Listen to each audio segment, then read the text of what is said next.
from Hawaii. Today we're going to talk about traveling abroad with spearfishing gear. This is a major topic because ultimately, when you're traveling, 4,000 miles, spending anywhere from $5,000 to $10,000, and your time, your energy. We think about our spearfishing trips when we're traveling abroad. We're thinking about them, months in advance, maybe even years in advance. But I've been to a lot of places, especially in the Pacific, on the Pacific Island chains, Hawaiian Island chains, Tahiti, Fiji. These are remote areas that can either make or break your trip if you're not prepared. First and foremost, I want to kind of go over,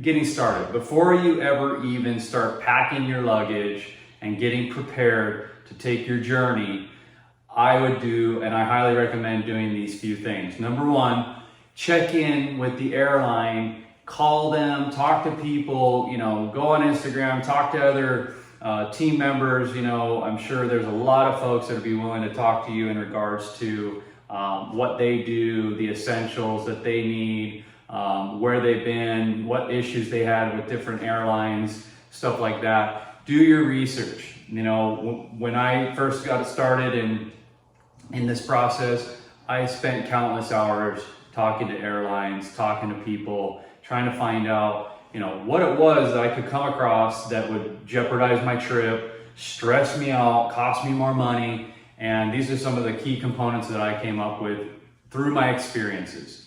So the main one is looking at what luggage requirements are concerning different providers, and different airlines. So, first and foremost, traveling from Hawaii, we're already remote. So there's a lot of restrictions. We only have a few airlines that'll connect us to, say, like mainland areas that have real solid. We have an international airport, but there's international airports that are way more robust and allow for a lot other types of airline companies to be there, and all those airline companies have different, requirements. So for me, the biggest one is weight. You want to check and find out how much weight you can actually bring in your check bag, in your check luggage. Do you have to go to different cargo providers to get your luggage over there because you're too heavy? Thank God we are not traveling with all of our spearfishing gear, as well as all of our camera gear, all of our video equipment, laptops, all that stuff. I leave a majority of that at home because I just travel with a couple GoPros and a drone. But ultimately, these guys that are traveling with all their spearfishing gear and cameras and everything, I don't envy those guys. But those are the guys that come up with the best content. So, it's always a yin and yang. Ultimately, I look at, like I said, weight requirements, how much I can put in my check bag, how much I can have in my carry-ons. A main flight is going to give you a little bit more leniency as opposed to some of these remote connector flights. Like for instance, in French Polynesia, some of these connector flights that are going out to these super remote areas, they're only allowing you 25 kilos. And in most cases, if you're not there, and this is what I do, I find out exactly how early I can get there to check my luggage. How early can I actually arrive? If it's the day before, I'm there the day before. If it's at 3 o'clock in the morning, I'm there at 3 o'clock in the morning. Because what we find as we're traveling is that a lot of times these airlines, the locals use them to get a majority of their household goods or just different products that they can't get out on some of these remote islands. A lot of their family members from the main island will travel via that method to deliver goods. So for instance, majority of those airlines, when it comes down to travel days, normally it's 1 day a week, and that airplane is literally packed to the brim with weight. So some of these guys that are doing the check-in of cargo, they're also family members of these folks that are traveling to these remote islands, and they're going to get them in first. They're going to check. They know because they contacted them weeks in advance and said, hey, I'm coming down there tomorrow morning, save me a spot so that I know that our box of goods is going to get out to our family members on these remote islands. So I get there as early as possible, so hopefully I can get my luggage on that plane and it transfers with me to that island, so that when I land, I got all my gear and I'm not missing out on, if I'm doing a 7-day spearfishing expedition and they only travel once every 7 days, that airline only flies once every 7 days, and they didn't get my luggage, guess what? That whole 7 days I'm without gear, and the whole entire trip is blown. And this happens to a lot of people when they're traveling abroad with spearfishing gear. So my recommendation, and hopefully this is tip number 1, is to get your luggage to the check-in cargo area for these remote connector flights as early as they possibly allow. Go down there right when you land in the airport, try to get down to the cargo area and say, hey, I have a flight going out to this remote island on this day at this time. When's the earliest that I can come down here and check my luggage in and get that cargo going? And they'll tell you, be the first one down there. And if you're traveling with 5 guys, be in front of your dive partners. No, I'm just kidding. But ultimately, get down there early and get your luggage checked in, because you can miss that connector point. Your luggage can miss that connector point. Secondly, I think the other most important thing is obviously making sure that you have all of the essentials and some when you're traveling to super remote places, spending tens of thousands of dollars. You don't want to be left out there without something that you needed and be stuck on the reef shooting little tiny, reef fish when you could be shooting big, massive PB pelagics. So, ultimately, I'll kind of go over what I travel with. I travel with a standard sport tube and a backpack. In most cases, I don't like taking another checked bag. That's just my thing. Most of the places I travel to are tropical, so board shorts and flip flops. There are some places that get kind of cold in the 70s and stuff like that. And for us tropical brothers, that's super, super cold. So, I'll bring a nice jacket, and some sweatpants, something like that, and be geared up in that way. But in most cases, I like to travel as light as possible. I know what my sport tube weighs with all of this gear that you see here. It's within spec, so it's roughly 30 kilos, which is, in most cases, mainland flights to most islands on the Pacific Island chain will allow for 70 pounds or 30, 32 kilos, somewhere in that range. I'm not good with conversion and math, but that's what it kind of boils down to. So I know this packed is 30 kilos. When I need to break weight to get on the connector flights, normally what I do is I have a backpack all the time, and I'll take my weight belt out, and I'll take my 2 floats, and in most cases my rigging bag, which is basically, I always carry a rigging bag, has all of my crimps, my crimpers, pliers, everything that I need to basically rebuild my spear gun and or any system that requires mechanical work is in my rigging bag. So my rigging bag weighs like literally 5 pounds or 2.5 kilos. So I'll take my rigging bag out, my weight belt out, and my 2 floats. Each float, I run a 3 atmosphere float.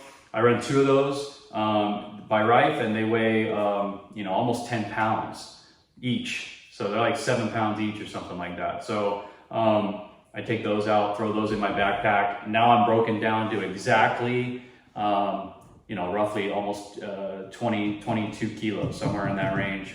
And that's usually the right range you want to be in. So yeah, let's get started. We'll start showing you how I pack my sport tube. I pack my sport tube so that it's bulletproof.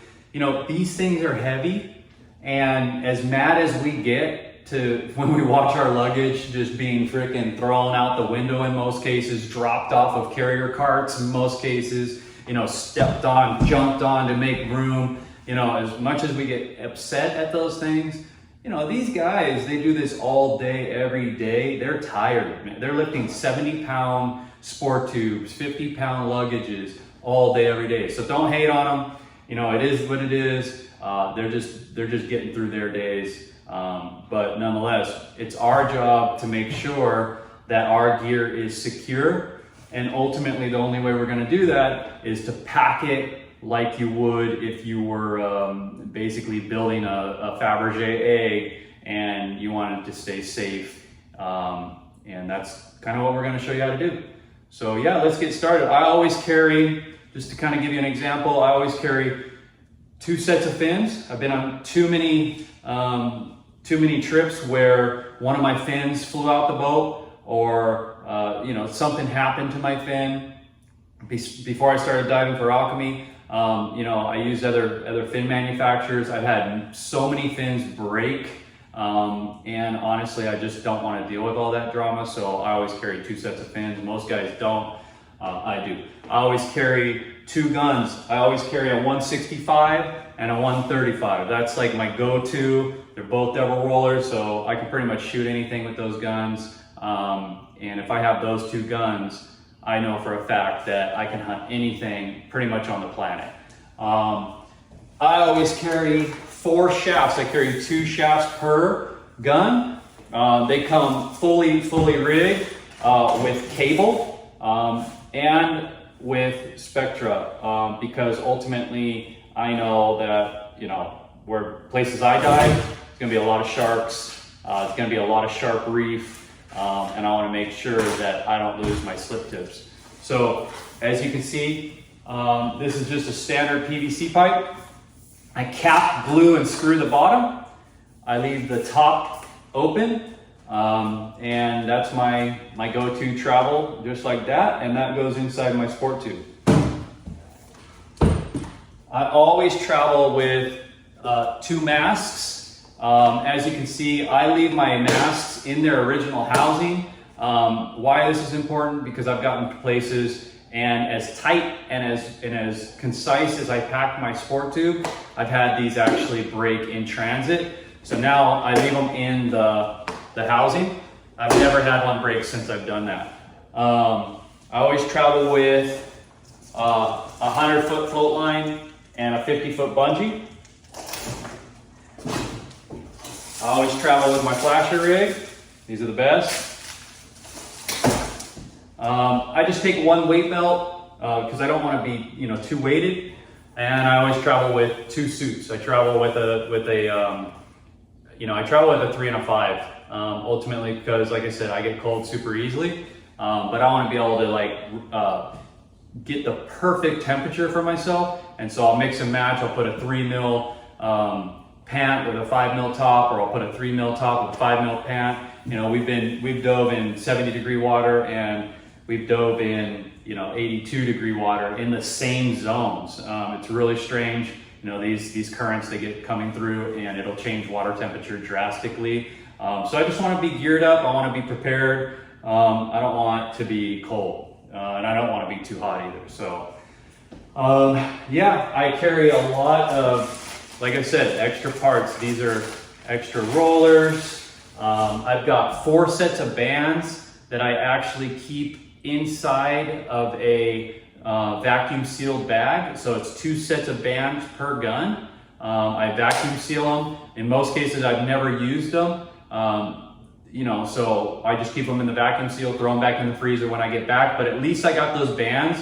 So I'm not out there. And you know what, in my rigging bag here, like I said, I've got all my crims, so everything to rebuild things. And I have all this stuff to rebuild bands, but I don't want to be rebuilding bands when I'm in, you know, 4.5 foot wind swell, 70-degree air, and you know, my buddies are shooting doggies while I'm sitting on the boat re-rigging my bands. I just want to put my bands on and go.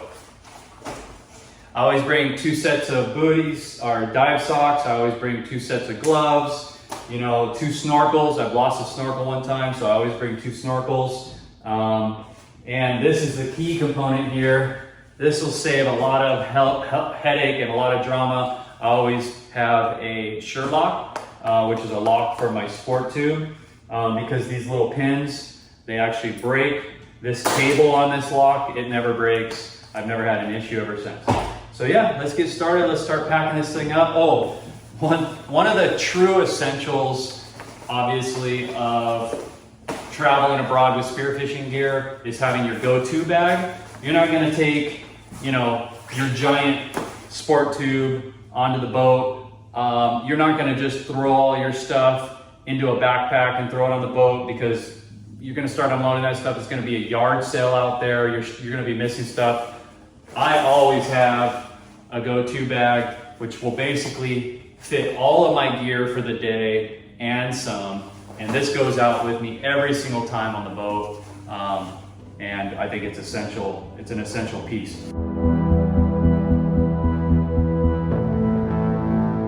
I always take my weight belt, my towel, roll it up. I throw that into the bottom of the sport tube. I always pack the bottom of the sport tube because you can frame it out, and you know, pack 3.5 more feet above the bottom. And I leave it standing up because I'll show you how this is done. You're never gonna fit all this gear in there if you're laying it down. You have to stand it up. So yeah, so my weight belt goes in on the bottom. That's essential. What I do after that, I take my go-to bag, I put it on top of that.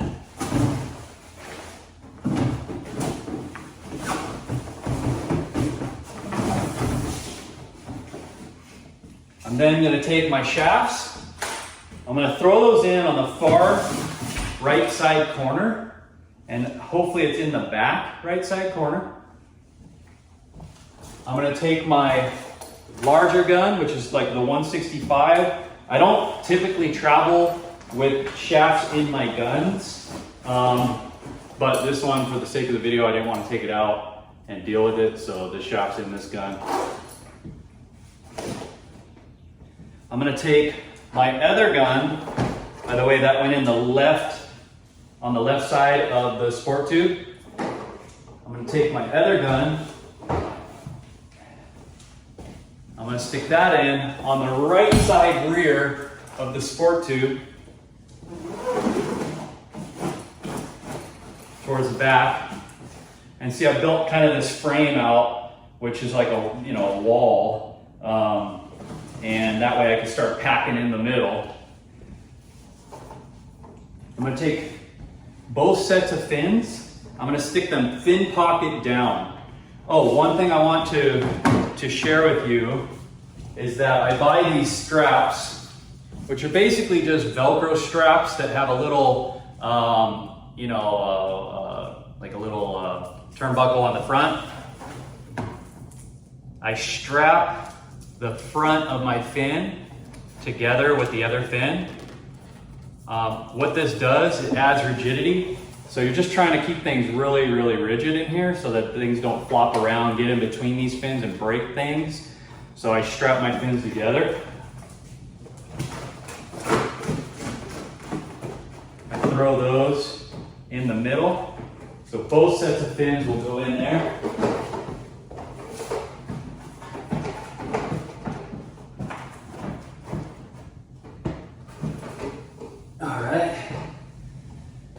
All right, and then we're gonna throw in the, next I put my floats. So both these floats, the 3 atmosphere floats I was talking about, they separate the 2 fins, one from the other. So that goes in there. The other one goes in on the other side of the fin. Like that. All right, and then on top of that, I'm gonna put my two suits in on top of that area there.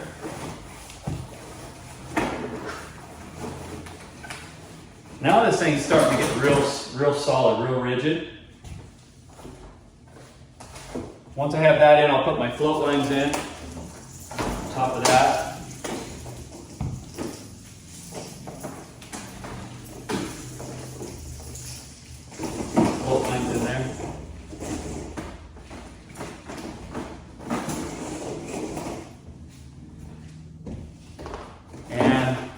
rigging bag on top of all that.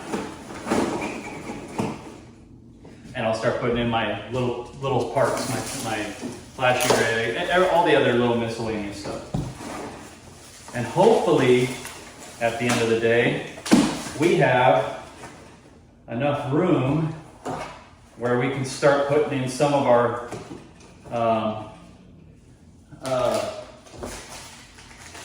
personal items like, you know, soap, shampoo, whatever, you know, the little stuff like that. I'm gonna stick that in there.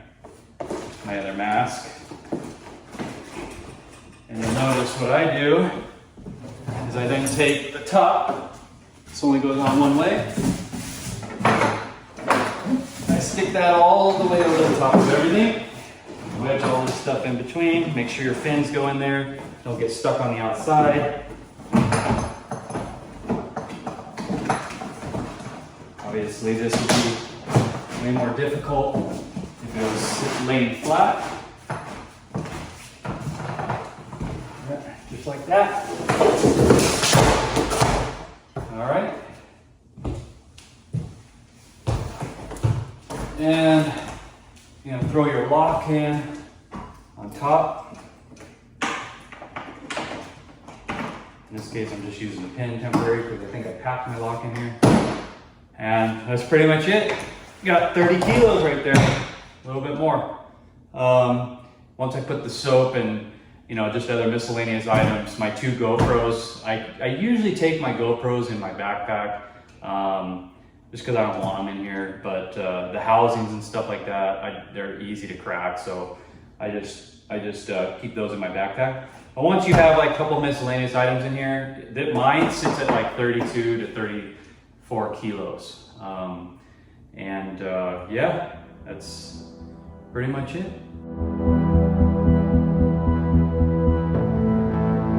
So I hope you guys got a couple tidbits in here of knowledge. Yeah, aloha, safe travels.